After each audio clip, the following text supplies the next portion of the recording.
In first place, the next Prime Minister of Canada, Mark Carney, with 131,674 votes, resulting in 29,457 allocated points, representing 85.9% of the vote.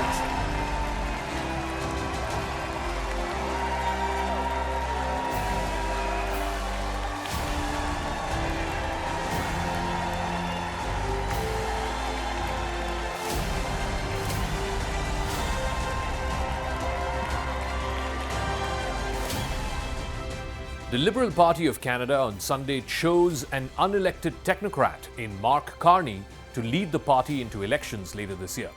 Carney, who has deep experience in the financial markets, will replace Justin Trudeau as the party's leader and become the country's next Prime Minister. Mark Carney, who steered the Bank of Canada through the 2008 global financial crisis and the Bank of England after Brexit, has never been elected to office. He won the leadership race against his friend and former finance minister, Chrystia Freeland. He won a stunning 85% of the votes cast by Liberal Party members. Liberal Party leaders say more than 150,000 people voted in the leadership election. And right after winning the party race, Carney made his priorities clear. His number one priority would be standing up to Donald Trump. America is not Canada. And Canada never, ever will be part of America in any way, shape, or form.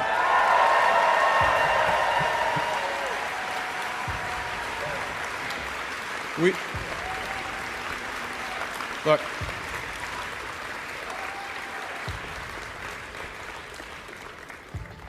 we didn't ask for this fight. We didn't ask for this fight. But Canadians are always ready when someone else drops the gloves. So the Americans, they should make no mistake, in trade as in hockey, Canada will win. Carney said this in his acceptance speech on Sunday evening to an electric crowd of the Liberal Party's faithful. He was directly addressing Trump's constant threat that he wants to make Canada the 51st state of the United States.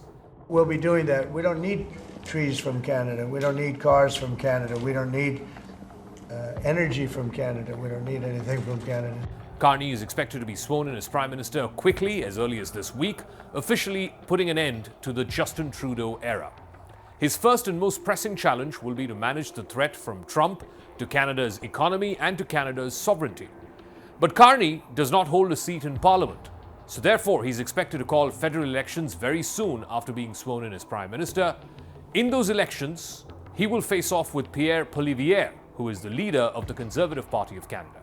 It's a crucial moment to be taking the wheels of charge in Canada, which happens to be a member of NATO. It's also a member of the G7 group of industrialized countries.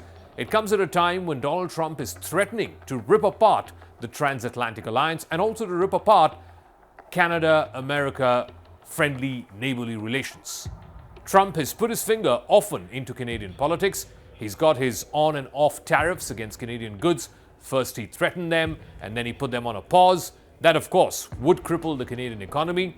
He's also been making very aggressive comments about annexing Canada through economic means, about making Canada the 51st state, and so on.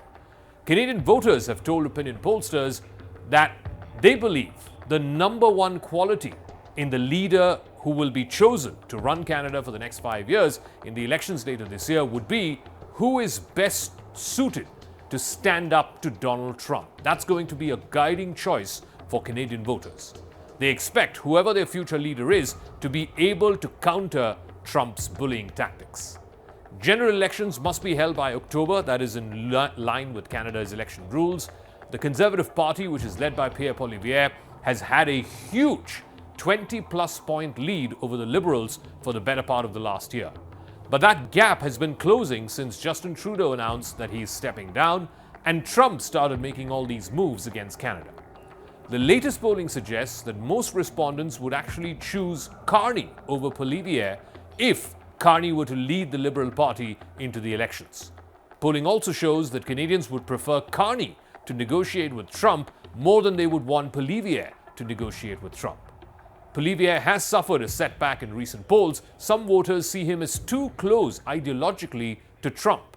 They also see him as less likely to stand up to Trump's bullying. And on Sunday night, right after his victory, Mark Carney quickly pivoted to federal election campaign mode by attacking Poilievre. Carney's pitch is Poilievre lacks real-world experience and he's too admiring of Trump to actually challenge him. This was Carney's line of attack against Poilievre, that a person who worships at the altar of Donald Trump will kneel before him and will not stand up to him. Carney's experience in handling major economic crises as a technocrat could also give him an advantage over Poilievre. He's dealt with both the global financial crisis in 2008 and with Brexit in 2016, both in his capacity as a central banker. He knows very well how tariffs work and what needs to be done to protect Canadians from Trump's tariffs. Poilievre, on the other hand, has been a lifelong politician without much experience outside Canada's parliamentary politics.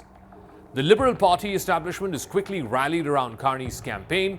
Chrystia Freeland was the other opponent. She's a former top lieutenant of Justin Trudeau's. In fact, Chrystia Freeland's resignation back in December is what triggered this entire political meltdown within the Liberal Party, which led to Trudeau himself then deciding to step down as Prime Minister in early January. It's been clear that the Conservative Party sees Carney as the bigger threat than any other Liberal politician. In fact, so much so, the Conservative Party has been running negative ads against Mark Carney. They're focusing on the amount of personal wealth he made as a central banker and also some of his controversial investment decisions. A key question will be whether Carney can sufficiently distance himself from Justin Trudeau, whom he has advised in the past and he is on friendly terms with even now. Canadians want a change after a decade of Trudeau. Apart from Trump, Canada also faces a slew of problems for which many voters blame Trudeau. Canadians are worried about an affordability crisis, the cost of housing has gone through the roof, the cost of living of groceries, eggs, meat, etc. is also crushing for many ordinary Canadians. And add to that the entire Trump problem.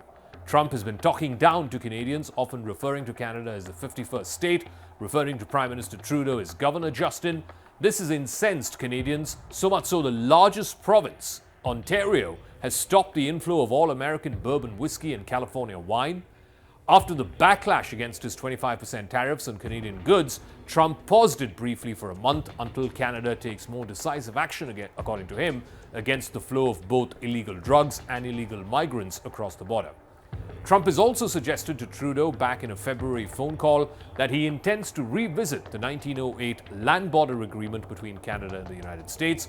He also wants to rewrite the water sharing arrangements between the Great Lakes, which separate Canada and America. Carney will surely have his task cut out dealing with a belligerent Trump on the one hand, and at the same time trying to insulate Canada's economy from the whiplash of Trump tariffs.